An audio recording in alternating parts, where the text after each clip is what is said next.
নমস্কার। আজকের আমি তোমাদের একাদশ শ্রেণীর ষষ্ঠ অধ্যায়ের এমসিকিউ নিয়ে আলোচনা করব। তো চলো শুরু করা যাক। দেখো, প্রথম প্রশ্ন আছে, প্রাচীন গ্রিসে ও রোমের নগর রাষ্ট্র এ বসবাসকারী জনগণের মধ্যে যারা সক্রিয়ভাবে রাষ্ট্র পরিচালনার কার্যে অংশগ্রহণ করতেন তাদেরই বলা হতো নাগরিক। পরের প্রশ্ন দেখো, যে ব্যক্তি রাষ্ট্রের সভ্য এবং রাষ্ট্রের মধ্যে থেকে পরিপূর্ণ আত্মবিকাশের জন্য সচেষ্ট ও সমাজের সার্বিক কল্যাণ সম্পর্কে সচেতন থাকে তাকেই নাগরিক বলে অভিহিত করেছেন শ্রীনিবাস শাস্ত্রী। পরের প্রশ্ন, নাগরিকরা রাষ্ট্রনৈতিক সমাজের সদস্য। এই জনসমষ্টি শুধু রাষ্ট্র গঠন করে না, সেই সঙ্গে নিজেদের ব্যক্তিগত ও সমষ্টিগত অধিকার সংরক্ষণের জন্য সরকার গঠন করে এবং সেই সরকারের কাছে বশ্যতা স্বীকার করে।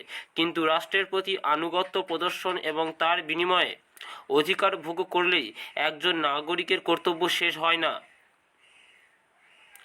তাকে এমনভাবে রাষ্ট্রপ্রদত্ত অধিকারগুলি ব্যবহার করতে হবে যার দ্বারা রাষ্ট্রের সামগ্রিক উন্নতি সাধিত হতে পারে। সেজন্য প্রতিটি নাগরিকের নৈতিক ও মানসিক উৎকর্ষ একান্ত প্রয়োজন, একথা বলেছেন মিলার। নেক্সট কোশ্চেন, নাগরিকতা হলো সমাজের মঙ্গল সাধনের জন্য নিজেদের সুচিন্তিত মতামত প্রয়োগের ক্ষমতা, একথা বলেছেন ল্যাস্কি।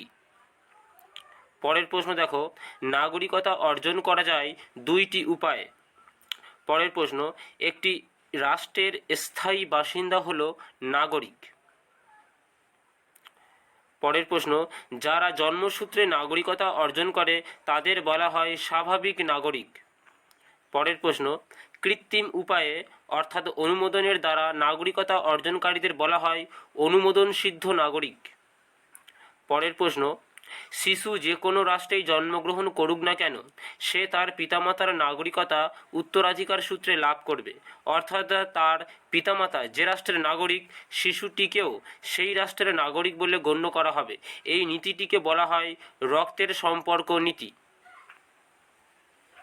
পরের প্রশ্ন, ভারতগামী কোনো ব্রিটিশ জাহাজ বা বিমানে ভারতীয় দম্পতির কোনো শিশু জন্মগ্রহণ করলে রক্তের সম্পর্কে নীতি অনুযায়ী সে হবে ভারতীয় নাগরিক, কিন্তু জন্মস্থান নীতি অনুযায়ী সে হবে ব্রিটিশ নাগরিক।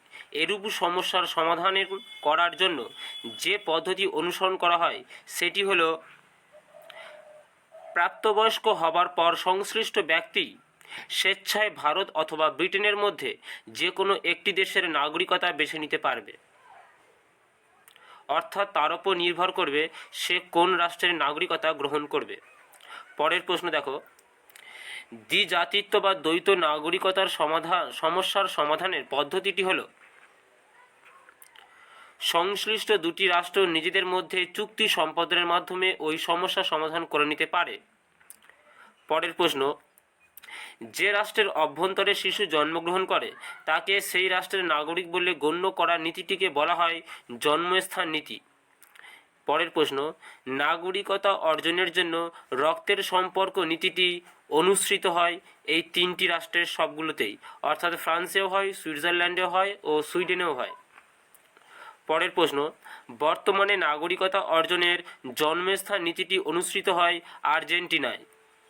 পরের প্রশ্ন, নাগরিকতা অর্জনের জন্য রাষ্ট্র কর্তৃক আরোপিত কতকগুলি নির্দিষ্ট শর্ত পালন করে শাসন বিভাগ বা বিচার বিভাগের মাধ্যমে নাগরিক হিসেবে স্বীকৃতি লাভ করাকে বলা হয় সংকীর্ণ অর্থে অনুমোদনসিদ্ধ নাগরিকতা। কোনো রাষ্ট্রের বিশেষ একজন নাগরিক অন্য একটি রাষ্ট্রের নাগরিকতা অর্জনের জন্য আবেদন জানালে এবং শেষোক্ত রাষ্ট্র তা মঞ্জুর করলে ওই ব্যক্তি যে নাগরিকতা অর্জন করে তাকে বলা হয় ব্যক্তিগত নাগরিকতা। পরের প্রশ্ন, একটি রাষ্ট্র সামগ্রিকভাবে কিংবা কোনো রাষ্ট্রের এক বা একাধিক অঞ্চল যদি অন্য একটি রাষ্ট্রের অঙ্গীভূত হয় তবে পূর্বোক্ত রাষ্ট্র বা রাষ্ট্রের সংশ্লিষ্ট অঞ্চলের অধিবাসীরা শেষোক্ত রাষ্ট্রের নাগরিক হিসাবে গণ্য হলে সেই নাগরিকতাকে বলা হয় সমষ্টিগত নাগরিকতা। পরের প্রশ্ন, সিকিমের ভারতভুক্তির পর সেখানকার অধিবাসীরা যে নাগরিকতা লাভ করেছে তাকে বলা হয় সমষ্টিগত নাগরিকতা।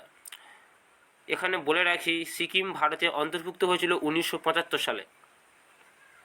পরের প্রশ্ন, পর্তুগিজ অধিকৃত গোয়া, দমন ও দিউর ভারতভুক্তির পর সেখানকার অধিবাসীরা যে নাগরিকতা লাভ করেছে তাকে বলা হয় সমষ্টিগত নাগরিকতা। পরের প্রশ্ন, ভারতীয় নাগরিকতা সম্পর্কে আলোচনা করা হয়েছে ভারতীয় সংবিধানের 5 থেকে 11 নম্বর ধারায়। পরের প্রশ্ন, নাগরিক কথাটির সংজ্ঞা প্রদান করা হয়েছে ভারতীয় সংবিধানের কোনোটিতেও নয়। যে অপশনগুলি দেওয়া আছে এই অপশনগুলির মধ্যে কোনোটিই নয়, তো শেষের উত্তরটা হবে এগুলির কোনোটিতেই নয়। পরের প্রশ্ন দেখো, নাগরিক কথাটির সংজ্ঞা প্রদান করা হয়েছে, আবার এগুলির কোনোটিতেই নয়। ওপরে যে অপশানগুলো দেওয়া আছে সেগুলির মধ্যে একটিও নয়, তো উত্তর হবে এগুলির কোনোটিতেই নয়। পরের প্রশ্ন দেখো, ভারতীয় সংবিধানের 11 নম্বর ধারা কর্তৃক প্রদত্ত ক্ষমতা বলে ভারতীয় পার্লামেন্ট নাগরিকতা আইন প্রণয়ন করেছিল 1955 সালে। পরের প্রশ্ন, কোনো ব্যক্তি তখনই ভারতীয় নাগরিক বলে গণ্য হবেন যদি তিনি সংবিধান কার্যকর হওয়ার সময় ভারতীয় ভূখণ্ডে স্থায়ীভাবে বসবাস করেছিলেন এবং ভারতীয় ভূখণ্ডে জন্মগ্রহণ করেছিলেন, অথবা তার পিতামাতার যে কোনো একজন ভারতীয় ভূখণ্ডে জন্মগ্রহণ করেছিলেন, কিংবা সংবিধান কার্যকর হওয়ার অত্যন্ত 5 বছর পূর্ব থেকে সাধারণভাবে ভারতীয় ভূখণ্ডে বসবাস করেছিলেন। পরের প্রশ্ন, পাকিস্তান থেকে ভারতে আগত ব্যক্তিদের নাগরিকতা প্রদানের শর্তাবলী সম্পর্কে আলোচনা করা হয়েছে ভারতীয় সংবিধানের 6 ও 7 নম্বর ধারায়। পরের প্রশ্ন, 1947 সালের 1 মার্চের পর যারা ভারতীয় ভূখণ্ড ছেড়ে পাকিস্তানে চলে গিয়েছিলেন তাদের আর ভারতীয় নাগরিক হিসেবে গণ্য করা হবে না বলে বলা হয়েছে ভারতীয় সংবিধানের 7 নম্বর ধারায়। পরের প্রশ্ন, সংবিধানের যে ধারায় পার্লামেন্টের হাতে নাগরিকতা অর্জন, বিলোপ ও নাগরিকতা সংক্রান্ত অন্যান্য যাবতীয় বিষয়ে আইন প্রণয়নের ক্ষমতা অর্পণ করা হয়েছে তা হলো 11 নম্বর ধারা।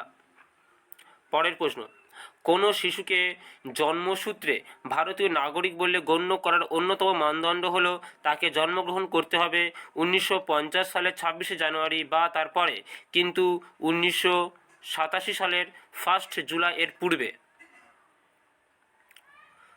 পরের প্রশ্ন, কোনো শিশুকে জন্মসূত্রে ভারতীয় নাগরিক বলে গণ্য করার অন্যতম মানদণ্ড হলো তাকে জন্মগ্রহণ করতে হবে 1987 সালের 1 জুলাই বা তারপরে, কিন্তু 2003 সালে নাগরিকতা সংশোধন আইনটি প্রণীত হওয়ার পূর্বে এবং জন্মগ্রহণের সময় সংশ্লিষ্ট শিশুটি পিতামাতার মধ্যে যে কোনো একজনকে ভারতীয় হতে হবে।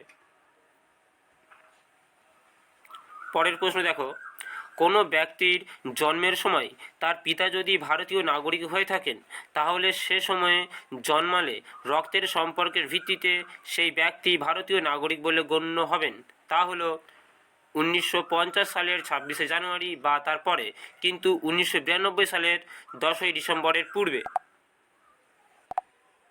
পরের প্রশ্ন দেখো, ভারতে নিবন্ধভুক্তির মাধ্যমে নাগরিকতা অর্জনের অন্যতম শর্ত হলো যে কোনো প্রাপ্তবয়স্ক ও সক্ষম ব্যক্তি যিনি নিজে কিংবা যার পিতামাতার মধ্যে যে কোনো একজন স্বাধীন ভারতের নাগরিক ছিলেন এবং নিবন্ধভুক্তির জন্য আবেদন করার ঠিক 1 বছর পূর্ব থেকে ভারতে বসবাস করছেন।